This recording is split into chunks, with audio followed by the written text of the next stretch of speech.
C'est la rentrée, les clubs de l'écho s'attaquent au management et s'interrogent sur l'image des patrons. Qu'est-ce qu'un patron ? Peut-il concilier objectifs économiques et compréhension envers ses salariés ? Peut-on être patron et humaniste ? Un message clair, c'est qu'on ne peut pas être patron sans être humaniste. Et surtout dans les entreprises qui aujourd'hui sont de plus en plus confrontées à la globalisation, à la crise en permanence. Un patron, c'est quelqu'un qui a compris qu'il ne pouvait pas durer s'il ne créait pas de la richesse pour le plus grand nombre. Et le plus grand nombre, en tout cas à son échelle, ce sont ses parties prenantes. Les salariés, on a beaucoup parlé des rapports entre le patron et les salariés, mais aussi ses clients, ses fournisseurs, ses apporteurs de capitaux, et également, on l'a évoqué et j'en suis très heureux, la question du territoire. Un patron est aussi patriotique et il doit se soucier de la vie économique et sociale du territoire dans lequel il vit. Je pense que le rôle d'une entreprise, c'est de créer de la richesse et le plus longtemps possible. Et que le facteur humain est le meilleur moyen d'y arriver et d'y parvenir durablement.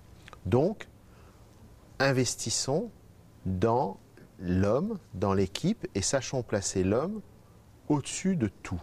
C'est-à-dire, l'investissement dans l'humain va être souvent plus important que l'investissement dans un outil de production, dans une campagne de publicité, dans une approche marketing. L'humain est la clé de voûte d'une entreprise, surtout dans la PME. Donc, focalisons-nous sur l'humain, focalisons-nous sur les hommes et les femmes qui la constituent, amenons-les à donner le meilleur d'eux-mêmes dans un environnement qui leur soit le plus favorable possible. Alors effectivement, c'est un devoir d'être patron humaniste parce que on ne peut pas ignorer l'être humain dans l'entreprise et puis on a quand même certaines valeurs, certaines convictions. On fait avec les hommes et les femmes dans l'entreprise. Est-ce que c'est simple ? Non, parce qu'il faut toujours privilégier l'intérêt collectif à l'intérêt individuel et c'est cet équilibre-là qu'il faut préserver au quotidien.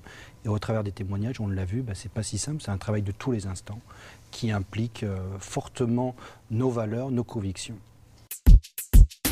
Le thème du prochain Club de l'écho, la croissance démographique en Languedoc-Roussillon est-elle créatrice d'emplois ? Rendez-vous à Montpellier le 6 octobre.